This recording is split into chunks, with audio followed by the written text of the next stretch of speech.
A ideia, então, né, deixa eu tirar esse interromper aqui, não era para interromper, peraí, gente, vamos voltar, era para ocultar, trazer de novo.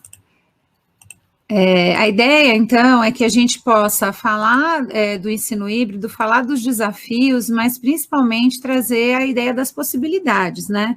O que a gente ganha, quais são os benefícios da gente pensar no ensino híbrido nesse momento no nosso país.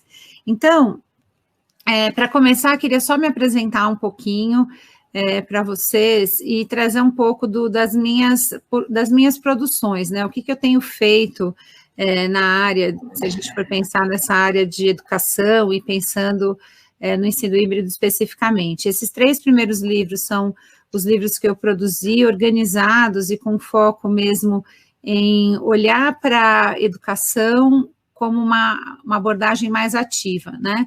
E o primeiro livro, que é esse verdinho, que está o segundo aí na lista, ele foi o grande responsável por uma reflexão que a gente trouxe para o nosso país, e ele acabou se transformando na minha tese do doutorado, né? Então, no meu doutorado, eu vinha estudando já um pouco sobre a ação das tecnologias digitais na educação, e eu estava colocando muito peso no digital, dizendo, olha, o digital é o que vai fazer a diferença, e depois eu comecei a perceber que não era o digital, não, né, era a metodologia, era o jeito que a gente conduzia as experiências. E aí, Metodologias Ativas foi o segundo livro que eu organizei, e o STEAM em Sala de Aula é o livro mais recente, que é um livro voltado para aprendizagem baseada em projetos.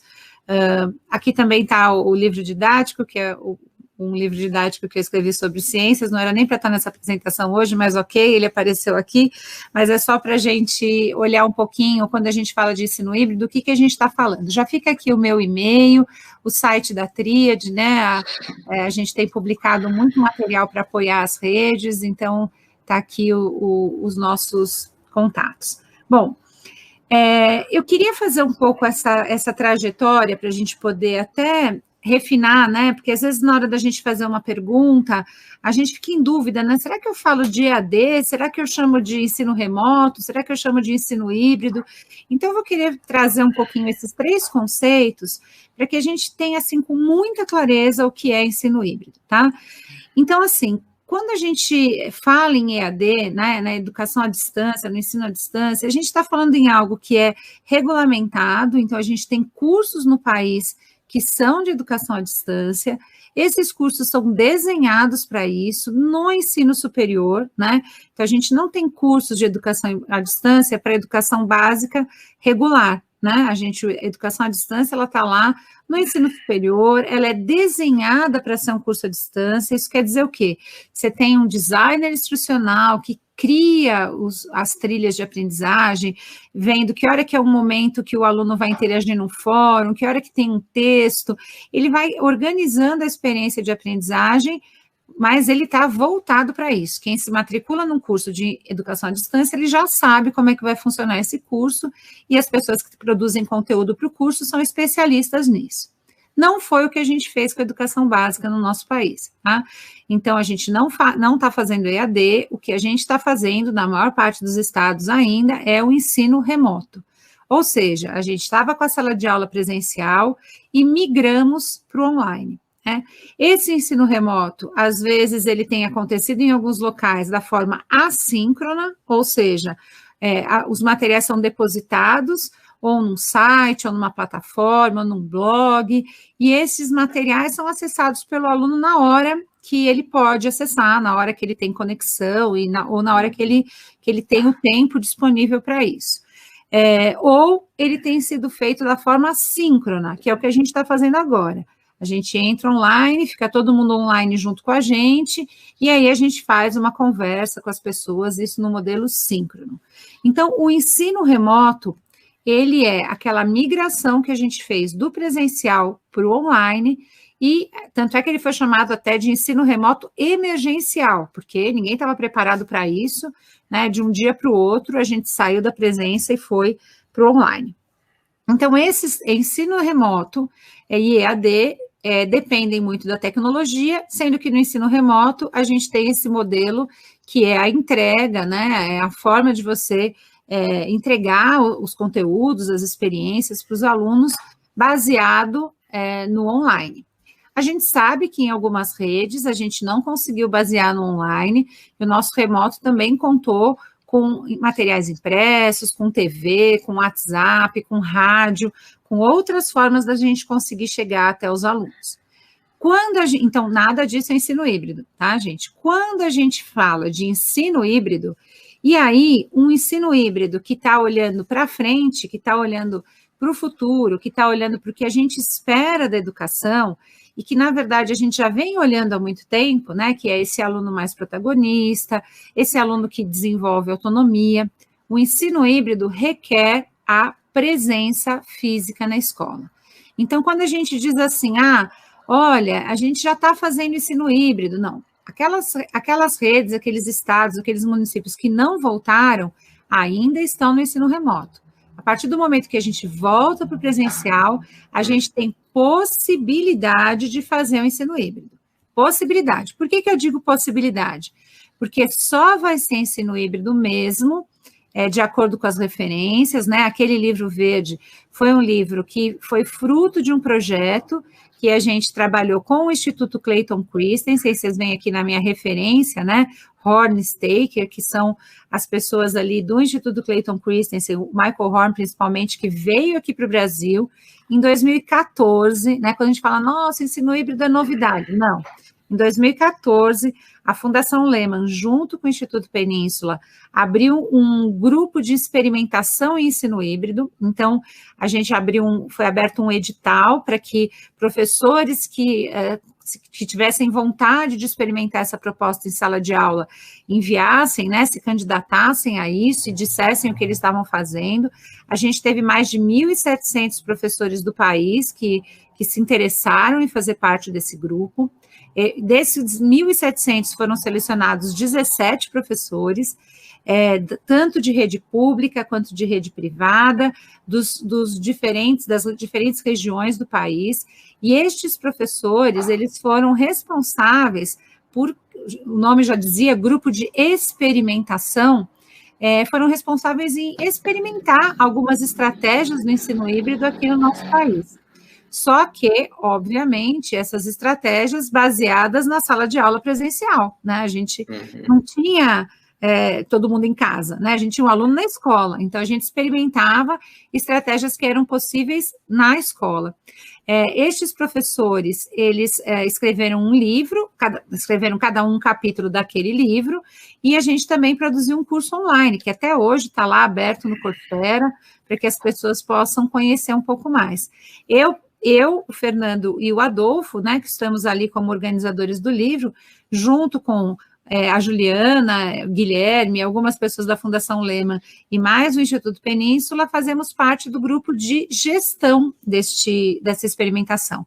Então, eu especificamente fiquei responsável por criar desafios para esses professores. Então, eu criava um desafio, a equipe validava e a gente entregava lá para os professores. Vai lá tentar fazer um desafio em que você, professor, vai organizar os seus alunos de acordo com agrupamentos produtivos. Vai lá e vê o que acontece. Aí o professor ia, experimentava, Fernando e Adolfo principalmente acompanhavam os professores em mentoria, e aí voltavam com essa experimentação. Então, esta característica, este ensino híbrido que a gente tem falado tanto aqui no nosso país, ele foi baseado, que a gente espera, né, que se fale deste ensino híbrido, baseado nestas experimentações, em que o que você faz online se complementa com aquilo que você faz presencial. Então, não é a mesma coisa.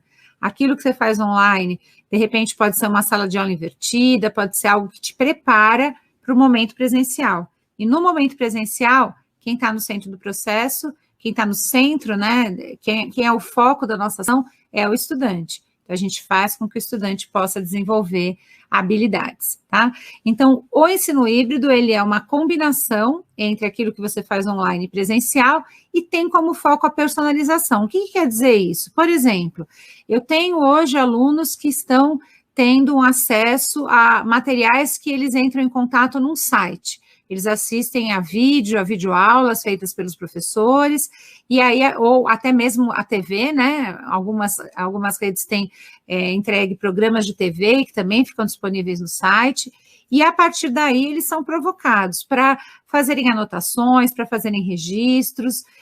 Muitas vezes alguns professores têm mandado por WhatsApp formulários para eles responderem, eles respondem. A partir desses dados, na sala de aula física, presencial, o professor organiza as experiências de aprendizagem para dar conta, para atender as dificuldades e as facilidades dos alunos. Então, é isso que está por trás quando a gente fala aí de ensino híbrido, tá? Esse processo que nós estamos trabalhando, que desde março não voltamos para a sala de aula e só voltaremos talvez o ano que vem, em fevereiro, ou no segundo bimestre, esse processo, a maneira que nós estamos trabalhando, não é ensino híbrido, é ensino remoto. E tenho, assim, lido muito sobre ensino híbrido e assistido muitas lives e ouço isso, que é um ensino híbrido, e eu ficava na dúvida. Eu falei, tem alguma coisa. Adriana, eu acho que esse ponto que você traz é muito importante. Por isso que eu gosto de trazer lá essa história, né? Vou até me aumentar aqui um pouquinho para eu poder explicar, e daqui a pouco eu aumento vocês, porque eles pediram que na hora que eu estou falando, eles ficam pequenininhos ali do lado. Esse ponto que você traz é muito importante, Adriana. Quando eu comento com vocês, dizendo, olha, nós criamos um grupo de experimentação, esse grupo foi a partir das experiências lá do Clayton Christensen, o que aconteceu nos Estados Unidos, existe uma referência, né? Então, existe tanto a referência do Instituto Clayton Christensen, quanto de outros profissionais que vieram antes, pesquisadores. Então, você tem a Universidade de Alberta, no Canadá, você tem na Flórida universidades que trabalham com isso, você tem em diferentes partes do mundo em que era possível o homeschooling, ou seja, aquela história de que o aluno não vinha para a escola, que já, né, não vinha para a escola, estudava em casa, né, e aí existia uma preocupação de, olha, não dá para deixar só em casa, a gente precisa fazer de algum jeito que esse aluno venha para a escola, para ele interagir com os professores, para ele interagir com os colegas, né, então essa ideia de ensino híbrido, ela está embasada nessas pesquisas, nessas referências. Para isso, a gente requer a presença física na escola. Então, enquanto a gente não tem a presença física na escola, a gente não tem o ensino híbrido que a gente tem tanto estudado, tanto pesquisado, que está lá no meu doutorado, que está lá em outras pesquisas de outros pesquisadores. O que a gente tem é o uso do híbrido como está no dicionário. Você pega lá híbrido é misturado, então tudo bem. Estou fazendo mistura, estou misturando aula ao vivo e aula remota, então aí tu tem carro, minha mãe que brinca, olha, você viu, tem carro híbrido, eu falei, mas tem tudo híbrido. O híbrido você pode utilizar de diferentes formas. O que a gente está chamando de ensino híbrido é esta visão que é muito mais ampla e que envolve você pensar que o aluno está no centro do processo, que a avaliação tem que ser repensada, que a tecnologia tem que ser usada para nos oferecer condições de ter informações sobre os alunos, mas também dos alunos produzirem conhecimento. Então, a gente tem uma combinação de fatores que caracteriza o híbrido, tá? Então, o que a gente está fazendo enquanto a gente não voltar para o presencial, não é híbrido. Agora, quando a gente tiver, eu posso trazer 20% dos alunos, eu já posso começar a trabalhar com híbrido, eu já posso ver o que eu uso no online, o que eu faço no presencial. Isso na genética tem híbrido, na linguagem, né? Na genética, então, a gente tem ali, como bióloga, né? A gente tem lá os organismos híbridos, então eles não são férteis, e aí as pessoas já falam, tá vendo, o híbrido não é fértil. Então, não é isso, é a gente olhar para um híbrido como o potencial de conectar o que está no online com o que está no presencial, tá? Este é um ponto. Enquanto a gente não fizer isso, a gente está trabalhando com o ensino remoto, tá? Lilian, pensando que várias redes agora estão passando por um período de reabertura, né? Estão saindo do ensino remoto e elas vão começar a ter atividades presenciais, o que comumente elas estão chamando de ensino híbrido. E até a gente já viu, não me corrija se eu estiver errado, que o ensino híbrido não é só ter uma parte remota, uma parte online e uma parte offline. O que é que caracterizaria e o que é que você diria para as redes priorizarem nesse momento de transformação? da saída do modelo via site, via material impresso à distância, via para esse modelo que a gente vai ter 20%, 25% voltando, rodízio em sala de aula, o que seria o essencial para esse momento? Então, acho que esse ponto que você colocou, João, é muito importante, né? Quando a gente diz assim, olha, só ter o online com o presencial também não diz que é híbrido, né? Porque, aliás, tem até algumas escolas privadas, né, que diziam assim, olha, a gente vai transmitir a aula ao vivo para casa, o aluno que não vem ficar assistindo, é híbrido. Isso não é esta definição da teoria do ensino híbrido, tá? Então, para realmente você ter um impacto, então vamos supor, a rede, a primeira coisa que as redes têm que fazer é olhar o que deu certo nesse período, como é que a gente conseguir chegar a mais estudantes, né? Então, eu consegui chegar a mais estudantes, garantindo um material impresso e garantindo, tem uma das redes que está fazendo um curso com a gente, que até é do Formar também aí da fundação, que é a rede de Ponta Grossa, eles fizeram o quê? Eles transmitiram aulas gravadas ao vivo, os próprios professores, eram os professores que iam lá para a TV e entregar essas aulas, né, e apresentar essas aulas, e também garantiram a produção de material impresso, e chegaram a 97% dos alunos. Eu acho que é um dado, né, uma quantidade muito interessante. Então, eles têm que olhar para isso, as redes têm que olhar para isso. O que deu certo? Isso deu certo. Então, ok. Esta parte do que eu estou fazendo, ela vai funcionar como aquilo que o aluno está fazendo remotamente, tá? E esse remotamente está sendo veiculado por uma TV, está sendo veiculado de alguma forma, e eu preciso também oferecer para esses alunos possibilidades do online. Então, talvez o meu presencial tenha que fazer esse papel. Bom, isso deu certo. Entreguei lá um roteiro, entreguei alguma coisa. Aquilo que o aluno fez precisa se conectar com aquilo que ele vai fazer presencialmente. Então, vamos supor, ele assistiu TV, ele fez lá uma parte no formulário, no impresso, e ele respondeu algumas perguntas, ele fez um mapa conceitual, ele fez alguma coisa. Quando ele veio para a escola, eu preciso pegar esses dados, eu preciso coletar esses dados, entender como é que ele foi. Ou eu recolhi esse material, ou eu faço uma roda de conversa, eu preciso entender um pouco esses meus alunos. Eu entendendo esses meus alunos, eu consigo entender quem está com mais dificuldade, quem está com mais facilidade, quem até pode ajudar o outro, e eu posso, a partir daí, pensar como é que eu vou organizar o meu espaço presencial. Veja, eu não consigo agora colocar esses meus alunos para trabalhar em grupos, né, pequenos, porque eles não vão poder ficar muito perto. Talvez a minha própria sala de aula tenha que ser um grande grupo de debate, de trazer aquilo que eles trabalharam em casa para que vire um motivo de discussão, de argumentação, de resolução coletiva de uma atividade, né?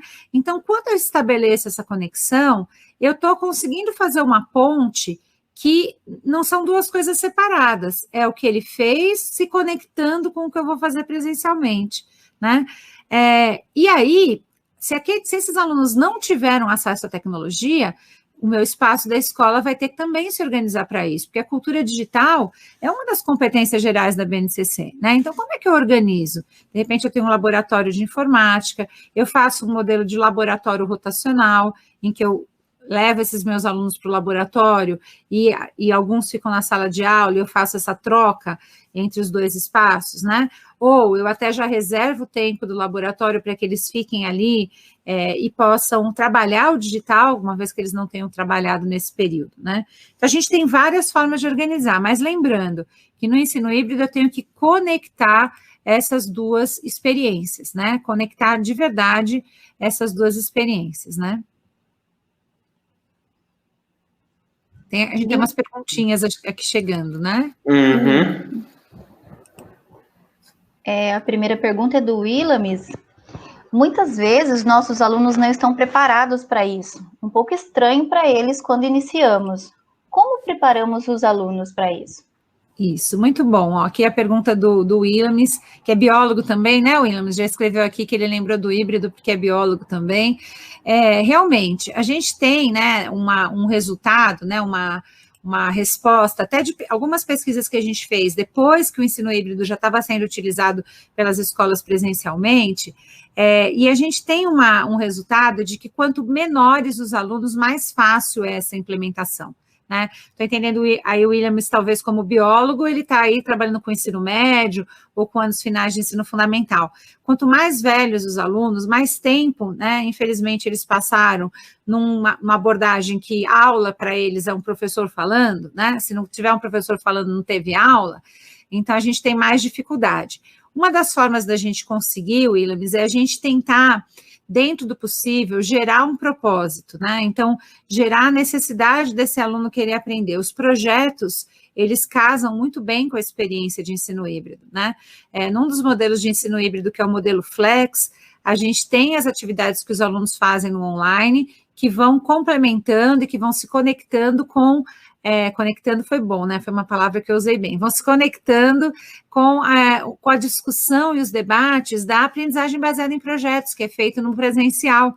Então, a discussão e o debate fica para o presencial e a pesquisa, a investigação, o levantamento de hipóteses e o teste das hipóteses fica para o remoto, fica para o online, Então, é um dos jeitos da gente conseguir envolver mais os alunos. Mas não é fácil, mudar a cultura a gente não muda de um dia para o outro, Mas é algo que a gente tem que pensar, porque se a gente já sabe que os nossos índices de aproveitamento dos estudantes não são índices que a gente gostaria de ver no nosso país, tão distantes ainda do que a gente gostaria de ver, se a gente não fizer alguma mudança na própria dinâmica de aulas, a nossa tendência é que a gente cada vez mais tem alunos desinteressados, desmotivados, e que não se envolvem com as experiências. Então, essa mudança de cultura, ela não é de um dia para o outro, mas a gente tem que tomar coragem e tentar fazer essa mudança, Vou aumentar vocês um pouquinho. Vamos lá. Mais alguma pergunta que chegou por aqui? Lilian, os professores têm comentado, acho que mais de um aqui, sobre a necessidade de formação continuada, no tema. E aí eu tenho uma dúvida, assim, talvez até uma provocação. Existe realmente a necessidade de formação para ferramentas digitais, que é uma coisa que está ficando muito corriqueira, eu mesmo participo de alguns programas, ministro alguns programas de formação de ferramentas digitais, mas pelo que eu estou percebendo, não é só a ferramenta digital, Quais seriam as outras habilidades, as outras competências, as outras ferramentas que o professor precisaria desenvolver nessa formação continuada dele para poder implementar bem nas suas turmas o ensino híbrido? Muito, muito bom, João. Olha, no início, eu até, quando eu estava começando o meu doutorado, eu fazia muita formação para uso de ferramenta digital, e eu falei assim, nossa, eu vou pesquisar no meu doutorado, como é que as ferramentas digitais, como é que os recursos digitais podem apoiar mais a aprendizagem dos alunos. E aí, eu comecei a perceber, e isso a gente vai percebendo, que o uso do digital em si, ele pode ser um uso excelente, assim, um uso com muita qualidade de saber usar um recurso, mas ele pode não ter uma qualidade metodológica, Então, a gente tem falado muito hoje que a inovação, ela é muito mais, vou diminuir vocês, Ela é muito mais tecnológica ela é muito mais metodológica do que tecnológica. A gente fala numa abordagem até que é a abordagem do TPCK, o TPEC, como ele é chamado. O que quer dizer isso? Para a gente saber usar bem a tecnologia, a gente precisa de professores que conheçam muito bem o conteúdo. Então, se eu sou um professor de matemática, eu tenho que conhecer muito bem o que é função, o que é o logaritmo, eu tenho que conhecer muito bem. Eu tenho que conhecer muito bem como se ensina aquele conteúdo, que é o conhecimento pedagógico do conteúdo. Então, não adianta eu saber muito bem função, mas eu não sei como ensinar a função. Então, eu tenho que saber muito bem como ensina a função, como é que o meu aluno aprende logaritmo. E aí, o terceiro ponto, que é como é que tecnologias eu escolho para que o conhecimento pedagógico daquele conteúdo se aplique em sala de aula. Então, não adianta eu ser um professor de matemática que quer usar um recurso que eu acabei de aprender, que é muito legal, sendo que ele não tem nada a ver com o jeito que se aprende logaritmo, que é o que eu tenho que dar a aula aquele dia para o aluno. E aí, o que a gente tem percebido? Que a formação continuada, ela tem que ser uma formação em processo. O professor precisa vivenciar, que é um dos pontos, né, da formação continuada, ele precisa vivenciar em sua formação uma metodologia ativa. Então, e aí eu vou trazer para a formação continuada, porque a gente sabe que a formação inicial está sendo revista, a gente tem agora uma base nacional de formação docente. Então, hoje a gente precisa pensar numa formação continuada, em que o professor aprenda a utilizar esses recursos, mas conectado a uma metodologia ativa. Porque senão ele vai fazer um Kahoot no começo da aula e fala, gente, vou fazer um Kahoot aqui. Faz um Kahoot, todo mundo, que ótimo, agora vamos lá que eu vou explicar o conteúdo. Ele vai e explica. Né? E aí ele fala, usei o ensino híbrido. Não usou nada, porque ele até pode usar um Kahoot, né? Ele pode usar um Kahoot no começo da aula dele, pegar essas informações, entender como é que estão esses alunos, e com este entendimento, ele gera experiências para o aluno se envolver na construção de conhecimento. Aí a gente consegue juntar o ensino híbrido com as metodologias ativas. Então, só para fechar a sua pergunta, João, hoje em dia a gente tem tutoriais que o professor vai lá clicando e pausando, ele não precisa mais de formação para usar um Kahoot, um Padlet, ele vai assistindo o tutorial, ele precisa de uma formação para saber como eu uso este recurso de uma forma que meu aluno aprenda melhor, né? Eu acho que esse que é o maior desafio. Obrigada, Aniélia, de Campina Grande, da Paraíba. A gente já tem se visto em vários lugares, não é, Aniélia? Prazer ter você aqui nessa conversa com a gente. Aqui tem a Ana Cláudia, né, gente? Só puxando esse gancho, eu gosto de ir conversando com o povo. Ana Cláudia, eu vou colocar vocês aqui junto comigo para não ficarem apertadinhos. Ana Cláudia perguntando, e como envolver os professores para a mudança, né? Ana Cláudia, olha, o que eu acredito é que, assim, este ano, ninguém mais vai ser o mesmo, né, depois desse ano, ninguém mais, em todos os sentidos. Em relação aos professores, os professores estão muito envolvidos, né, eu acho que a curva de aprendizagem dos professores, ela foi para um nível, né, eu faço uma analogia que eu gosto muito, eu mesma que inventei, eu gosto muito, desculpem, mas é que assim, que é o seguinte, sabe quando você vai para uma aula de natação e o professor fala assim, ó, tá aqui a pranchinha, fica batendo o pé, fica vendo como é que você faz o braço, e você fica lá treinando, e de repente você vê, você está no meio você foi jogada dentro da piscina, então agora não dá mais para pegar a pranchinha, o pessoal teve que sair nadando, e o pessoal saiu nadando, ou seja, aquela coisa que ele ficava tentando fazer num recurso, em outro recurso, ele teve que sair nadando, ele começou a usar esses recursos de uma forma tão orgânica que a curva de... Hoje, quando a gente vai, acho que o João Paulo deve sentir isso também, quando a gente vai fazer uma formação e a gente fala, então, o Padlet, eu já usei, isso aqui eu já faço. As pessoas já fazem, elas já saíram usando. Então, agora, a gente já tem professores que estão envolvidos. O que a gente precisa agora é ajudar a fazer essa virada de chave, de falar, vamos repensar, então, o jeito de avaliar? Vamos repensar o jeito de conduzir a sua aula? Será que você precisa falar o tempo inteiro? Né? Então, a gente começa a trazer essa discussão. Então, deixa eu parar de falar também. Vamos lá. Quem é que... Acho que o mais legal disso, quando a gente está dando uma formação, é quando a gente está dando uma formação e aí eles chegam, não é só nem... Você conhece o Padlet, vamos usar, etc. Quando eles chegam com coisas novas, eles perguntam, e esse aqui que eu estou usando? Você conhece? E você olha assim e diz, não tenho a mínima ideia do que seja isso, para que serve? Então, a gente se surpreende muito, assim. A gente está aprendendo, né, João? A gente está aprendendo. Eu estou aprendendo muito nas formações. A infinidade de usos de ferramentas, até que a gente já conhece, estão sendo ressignificadas aí para esse momento e junto com essas outras que estão crescendo, enfim, ninguém vai ser o mesmo depois disso. O que eu fico muito preocupado é que o estigma que isso está tomando, sabe?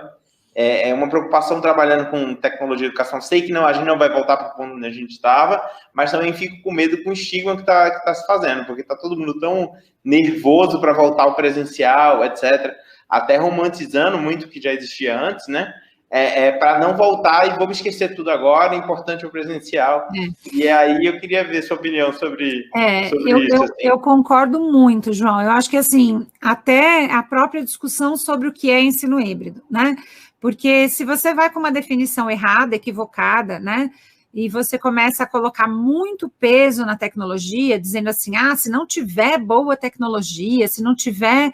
a gente acaba criando um estigma, e eu acho que isso é muito perigoso, porque a gente já viu isso acontecer em outros segmentos, né? Na alfabetização, por exemplo, eu trabalhei durante muito tempo como professora alfabetizadora e depois como coordenadora de professoras alfabetizadoras, e a gente estudava na época os estudos da Emília Ferreiro sobre os estágios de alfabetização. Isso foi mal interpretado em alguns locais, e disseram, não, agora quer dizer que cada aluno tem que escrever do jeito que quiser, e não era isso que os estudos da Emília Ferreiro estavam trazendo.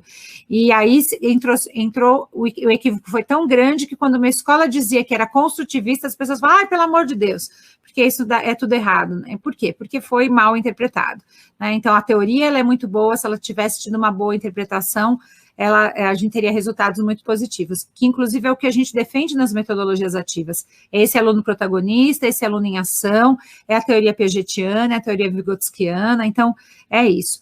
A preocupação agora, e por isso que eu acho incrível, e tenho participado com muita frequência dos convites que eu recebo, como recebi de vocês, é a possibilidade da gente levar a mais pessoas, né, essa ideia de que, olha, o que a gente está falando de ensino híbrido até na pergunta aqui, né, da Eveline, é uma ideia que envolve a personalização, é uma ideia que envolve a gente saber que as pessoas não aprendem da mesma forma, e se as pessoas não aprendem da mesma forma, oferecer a mesma aula para todo mundo não garante que todo mundo vai aprender. Não adianta o professor falar, mas eu dei uma aula linda, minha aula foi uma lousa lotada. Talvez a gente tenha alguns alunos que ainda, óbvio, preferem aprender dessa forma, mas a gente tem muitas pesquisas mostrando que os melhores resultados de avaliações e de impacto na aprendizagem não é aquele aluno que recebe passivamente uma aula, né?